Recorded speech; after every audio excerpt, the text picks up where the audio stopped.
Hello, beautiful souls. I'm Tara Green, running the Pacific Northwest Wild and Free. Today I'm in Eugene. It's August 10th, Saturday. Downtown, there are two events, God's Guns and Liberty and Eugene Pride. So right now, you can see in the background, there's a huge police bus over here. Look at all this. Lots of cops. I'm here with Julian. Got to ask some interesting questions to both rallies. We're starting with the God's Guns and Liberty, and I'm curious to see what they think of Trump's gun control measures. And yeah, we'll see how it goes. And I'm curious to see which crowd I fit in with best, wearing my rainbow coat and my gun. It's like gays, gods, and guns today. And gays, liberty, of course, because freedom is the one thing these two events happen to have in common, whether they realize it or not. Here we are approaching the God, Guns, and Liberty event. See some flags on the side. Yes, interesting. Trump hat. 1776. We got a pride flag. Carrying. What'd you come up here for? Just to see what was going on, you know, keep an eye on it. I live here in the city, so. Nice, you live here in the city. Have you seen anything interesting yet? A couple of little scuffles. There was a fight when these boys first came in. They were throwing some punches, but PD's keeping a pretty good lock on the situation, you know. That's good to hear. I mean, when Charlottesville happened back in Virginia, the police actually wanted both of those groups to fight. They maneuvered to get them to go together. So I'm happy to hear that's not the case here. It does seem relatively, there's obviously both sides, but. Oh yeah. Can you tell me about the pentagram on your hat and what that means to you? Oh, nothing. It's a clothing company. It's a clothing company. Okay. Yeah, Black Hope Curse. Alright. I just like the hat because it said no gods. Message. Oh, bad religion. Yeah. That's okay. bad. Yeah. You could also apply that to the idea of statism, which in a sense is a religion, which is a bad one, and I don't consent to either of these people who want to rule me. They're both insane. Yeah, that's like the punk rock vote, man. It's like, you know, not one side or the other. Screw you both. Can you tell me about the symbols that you're wearing? Okay. This is a 3% symbol. And it goes back, well, let me start off. 3% represents all the people in the community, regardless of political party or ideology, who are willing and able to defend their community and their nation against man-made and natural disasters. It goes back to the Revolutionary War in 1776, when the call went out for people to defend their communities and their nation. Roughly 3% of the people turned out for it, but only 3% of people active and willing to take a stand was enough to make the difference. It can also mean standing down if that foreign war is unjust. A right is something that is recognized as something that comes from a divine source. It cannot be granted or taken away. It only can be usurped. And I'll give you a little bit of history when it comes to the Second Amendment. It was referred to as the Baptist Second Amendment because the Baptists insisted that it be put in there, and they said they wanted it there to protect the First Amendment, so they could feel free to preach as they could and not suffer the perfect persecution. As an adult, you can love who you want, right? Right. You're not hurting anyone by loving someone. So we're in agreement. Yeah. Now, why do you carry a gun? I believe I have the right to self-defense. There's a lot of people out there that don't think that I can kiss girls, that that's not okay. And if someone's going to try to harm me, then I have the right to defend myself. I agree with you 100%. Now, you don't need an AR-15 though, do you? I might. I don't know. I mean, it really that would work. See, we want gun control. We want to get rid of it. We don't want any military weapons on the street. We don't want to see people walking around with military style weapons. I don't trust the military to have those weapons, do you? I mean, when we have a that's a government different that question. can regulate our guns who that we were love, created for there are the laws in military, certain not states for that regulate who we love. Those people have the power to tell those guns what to do. I don't feel comfortable with that. I don't don't think the United States. I don't think that our own military is going to turn against us. If we have somebody like Trump in office, we're getting close. But we need to get people like him out. And once we do, and we get back to the government for the people, of the people, by the people, which is us, then you know, it would be more like love. It is the corporations right now. Oh, and exactly. The voting And system is I know. corrupt. Right but now, if we switch that, then we don't. Our military isn't going to turn against its own citizens. Not in America. You know what I'm saying? We're going to make sure that doesn't happen. So we don't need AR-15s. I myself own a firearm. When we go camping out in the middle of nowhere, you're darn right, I want to protect myself too. But I don't need something that can just blow away 100 people in 30 seconds. You have the right to tell someone else. Because it is a military gun. It's for the military. It shouldn't be for civilians. It's not for hunting. What are you passionate about? Humanity. What about humanity?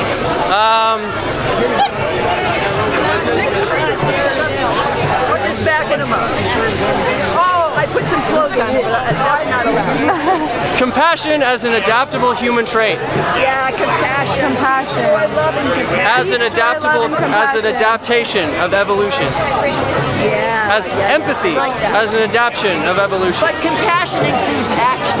Yeah, Compassion and compassion.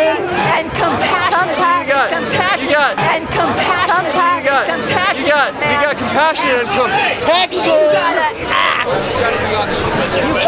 You can't sit in a chair and hide. I'm not gonna do that, man. No, hey, that's no fear, buddy. I got no fear. I got no fear. I got no fear. I got no fear. Do you like to feel free to be yourself? I like to support the coalescence of human kindness. I think freedom.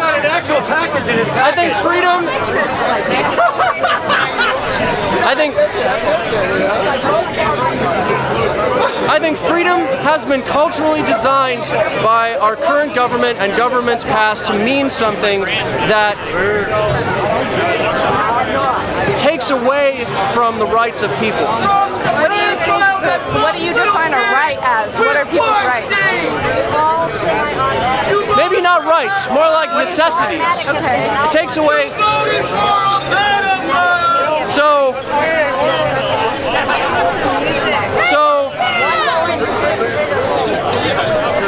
if it's someone's right to hurt someone else, then that's not, the idea of freedom, it's not really free, It's a complicated situation. Freedom is complicated. Yeah. That's not. So harm is not okay, right? It's not okay to harm others.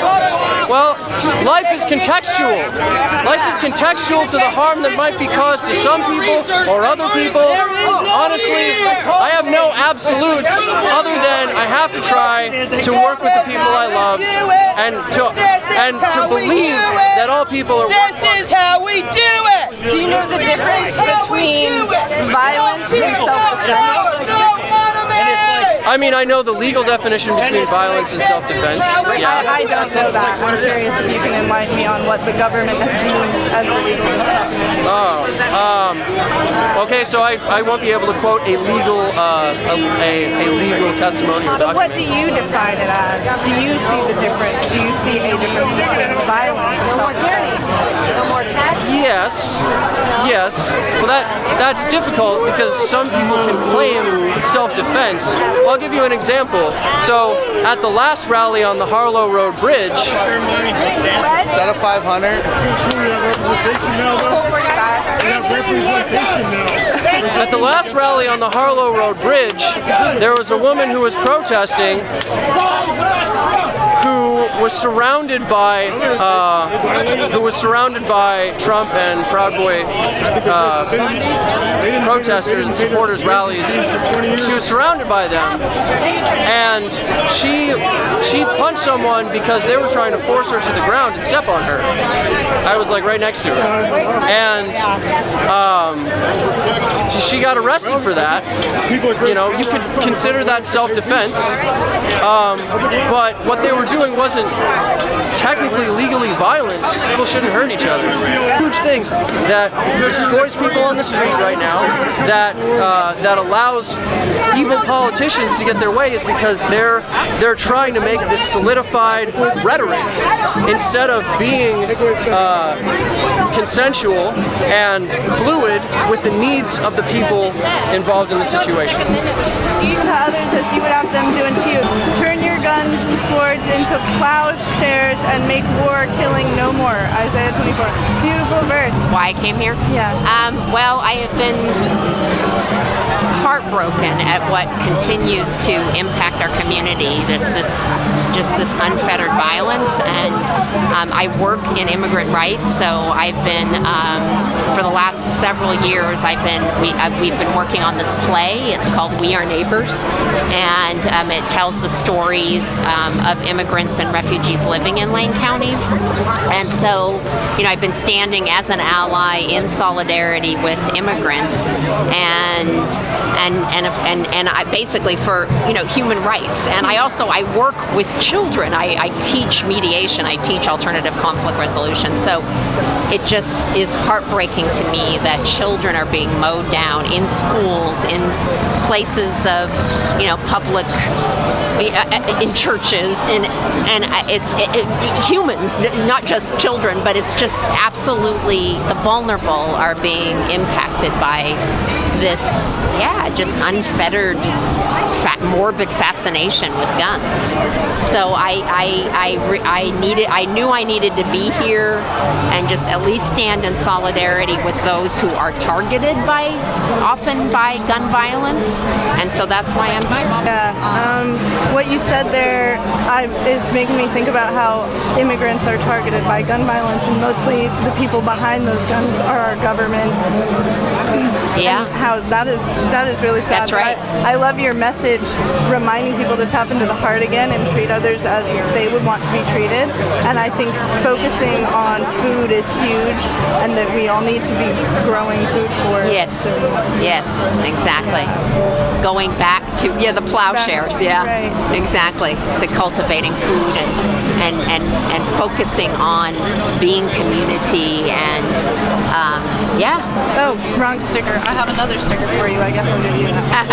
But getting back to the Garden of Eden and maximizing our freedom so that we can live in peace and harmony with each Anarchy. other. And it incorporates things like permaculture and concepts to know ourselves and kind of like grow and evolve. Beautiful. Well, I'm glad that you're here and spreading that message. Thanks for asking me. Yeah. So your shirt says "Do no harm" on the front, and on the back it says "Take no shit." I really like that. What are you doing here? I'm just counter-protesting. Counter-protesting. What is your message? I mean, I guess I have no real message. It's not standing up for unfound nationalism. You're counter-protesting nationalism. Yeah. Okay.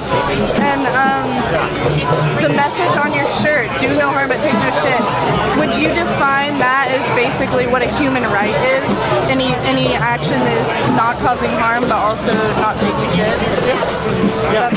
And it's old. It's a super old saying. I mean, without the shit part. Right. But the message. It's ancient. Yeah. Yeah. I just saw a woman who had "do unto others as they would have you do." It's the same thing. Yeah. Yeah, it's the same thing essentially. It's in all major religions. Very cool. It is a two-party state for recordings. I'm passionate about a lot of things. I'm passionate about freedom, but I'm also passionate about not being an asshole and not like squashing other people's rights or stepping on unrepresented people. So. Cool. Do you find yourself in a political category? I mean, I've been pretty apolitical my whole life, which is problematic. As a family member? No, I'm not. A brother in the Air Force. Brother in the Air Force. What about you? My dad just likes guns. Your dad just likes guns. What about you? Do you have any family who are members of the military or police force? Yeah, my uncle, my other uncle, yeah. I don't have a problem with police, unless I'm being detained unlawfully, but... Do you do anything that breaks the law? No. Have you ever drank alcohol? have before. And you're under 21? Oh my God! Oh man, that college life. So we've got some room on the sidewalk now that we can start to kind of like maybe take the conversation. If you felt like there was an unjust law, would you feel in your heart that you needed to break it, or would you go along with the law regardless of whether or not your conscience aligned with it? I don't want to be arrested for an unjust law, so I protested, but I wouldn't just go out and break it. If there was a way that you could break the law without getting caught, and you felt that the law was... Let's give me an example. Okay, what if slavery was legal and there was a slave who was trying to escape and they asked if they could hide in your closet for a few minutes? That's an interesting... Fugitive Slave Act of 1850 happened in this country. And you would have been punished if you got caught, but you felt like you could get away with it, that they could hide in your closet. I'm against slavery. So there are some laws that you just wouldn't go with, because like in your heart you know it's wrong. I think so. A slave who was trying to escape? Yeah. I don't think it's fair to oppress any human. First time open carry. Awesome. I remember my first time open carrying. I was kind of nervous. I went into a bank. Oh my God. You had to. What happened? I talked to a cop. And actually, a hippie on the street smoking weed was like, "Do you need a gun license for that?" And I was like, "No." He's like, "Fuck yeah, you're awesome." And I was surprised. He was actually very supportive of what I was doing. Laws that you would break? I don't really have an opinion against laws. I think that laws are placed for a reason. Granted, some of them may be irrelevant or not needed. I think that I wouldn't necessarily break laws to prove my point, but I would definitely state my opinion. Do you know that the forefathers of this country said that it's not only your right to disobey an immoral law, but it's actually your duty? And ladies, we're going to open up the street, so I'm going to encourage you to get on the sidewalk. What do you think about it being illegal for someone to sleep in their vehicle? Sleep in your fields. In your vehicle. In your vehicle. If you were to sleep in your vehicle that you own. If it's on a public property, I don't know if I would agree with it, because it starts to endanger yourself with the amount of other people committing illegal crimes like drunk driving. It would start to cause yourself some harm, eventually. How do you identify politically? We're all far left. Far left. Anarcho-communist? Anarcho-communist, socialist, anarcho-syndicalist. Cool. What are you passionate about? Anti-fascism. Anti-fascism. Mostly, that's why we organized to begin with. We wanted a gun club that was open to not just right-wing folks, but specifically left-wing folks, so we could train and give people training on how to defend themselves against fascists. And how do you define fascism? How do I define fascism? Yeah, what does that look like? Just describe fascism. A fascist state, a fascist a leader with a cult of personality. Totalitarian, far-right politics. Members that keep, people that keep that power through violence and coercion. So yeah, you don't like power that's kept by violence and coercion. Exactly. Cool. It's super interesting to see people with a ANCOM flag and super armed. It's not to say that the ANCOMs aren't pro-gun, because they are, but it was just interesting and very cool to see. Yeah, we wanted people to know. We wanted to come out here and help support the left out here, because they're having their rally during Pride Week, and in the Louvre, like the last couple of days, it's not been a nice week when it comes to like shootings and shit. And so a lot of our friends just felt uncomfortable, and if we can help our friends and our community feel comfortable, then. Did a lot of people initially think that you were on the other side, and then after talking to you, you were like, "Oh wow"? Yes. Did they all immediately change and be very happy? Most of them. So it's not as if they're anti-gun; they just didn't like who they perceived as having guns, having the guns. Yeah, and I feel that's how most people think. It's really not the firearms. There are plenty of responsible firearm owners out there who what we're really against is the white nationalism and all the white nationalist rhetoric that's being spewed by the right and the higher ups in the right, the elected officials in the right, and they're the ones that are essentially causing violence, causing these people that aren't like responsible gun owners. You know, they don't treat firearms as, you know, something that it's their right to own. It's more of a tool that they can go out and inflict casualties and forward their political agenda through violence. How do you feel about the idea of the free market? I mean, being an anarcho-communist and anarcho-syndicalist, a free market to us would be more of a trading of goods and not currencies, and basically just working together, and basically everything, I mean, you know, I hate to sound, you know, like that, but essentially free for everyone. Housing, medicine, and food would be provided to the people, and we'd all work together. Yeah, I love the idea of us all collectively coming together to provide for everyone. Exactly. And do you think that should be a consensual thing, though? Like if someone was For like, sure. this isn't within my, Exactly, it should be voluntary. Awesome. Like for schools, if I don't have a kid, I don't want to pay for the public schools because I'm not going to be using them.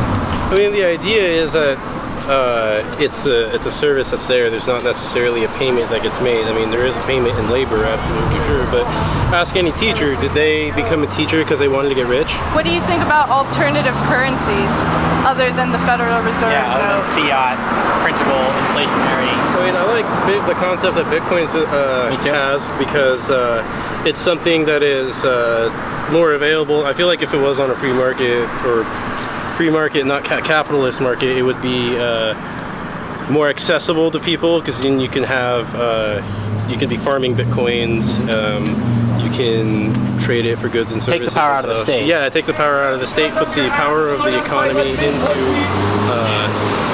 into the hands of the people.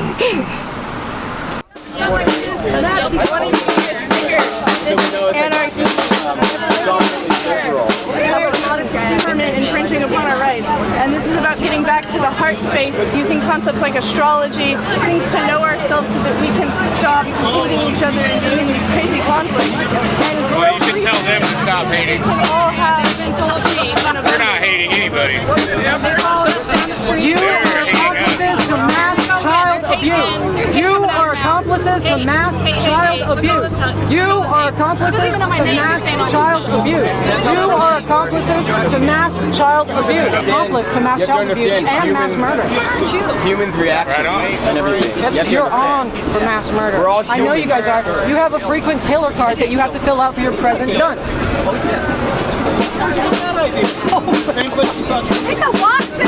Do you support like minority communities arming themselves to protect against both these threats? I support mandatory liability insurance, mandatory licensing, mandatory certifications, and I would totally support the banning of Caucasian communities before any minority community up to a year. Who would be enforcing the ban? Would it The government buyback. So the government, the same people that fund the police, right? The government. I know you guys are anarchists, and I could get into a debate on anarchy with you, and I could equate it to libertarianism. I know that would be offensive to you, but it is what it seems like to me. It is the opposite side of libertarianism. Sorry, guys. But anyways, as you can see, I do believe in strong government. I believe in a united federation of people. So, but in terms of the United States, enacting gun legislation will be racist. We have a racist government. Until we fix the racist government, any legislation will be racist. But does that mean 30 people should die on one Saturday? But when you look at the victims of mass shootings with the victims of like police shootings, are not even comparable. So the number one way to disarm the police is disarm the community. More general violent crime rises when you enforce gun control. If you take away gun violence, the violence remains the same. You're absolutely right, but 30 people don't die in 15 minutes. But if you're referring to the actual numbers, and you see that overall the violent crime rate goes down when gun control is taken away. Message is something you're passionate about? Yeah, we need more discussion, less political violence against the opposition. As is, it's just if people keep bashing each other over the heads, eventually it's going to end up escalating. At some point, we'll end up at where we sort of already been seeing, where you got people starting to go off and doing extreme violence against people they don't like, or have different political viewpoints. Yep. That's also why I favor free speech.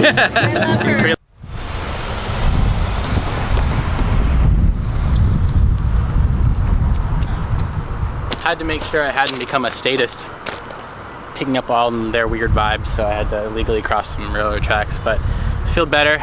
The anarchist is still me. So So we're back in the box post-rally van, post-rally. Huh. You ever feel like both sides are wrong? I began asking because at this rally you have a small percentage of, you know, pro-America, pro-Trump gun people, a larger percentage of Antifa, democratic socialist, leftist, whatever you want to call it. And they were very viscerally, loudly shouting down each other, and there were a lot of police present, like a lot. So I was looking for a question to ask the leftists, and a good one came to me, which was, who do you feel more threatened by? These people with guns, the Trumpers, or these people with guns, the police? And generally they just said both. And then they talked about the mass shootings that had happened, and then I reminded them that police kill way more people than are killed by mass shootings. And there was this one woman with a sign that said, "Disarm the patriarchy." So I asked her what the patriarchy meant to her, and what she described was, you know, the state, the power institutions, police and military. And I said, how are you going to go about disarming them? And they're the people doing the disarming. How would you entrust gun control to these people?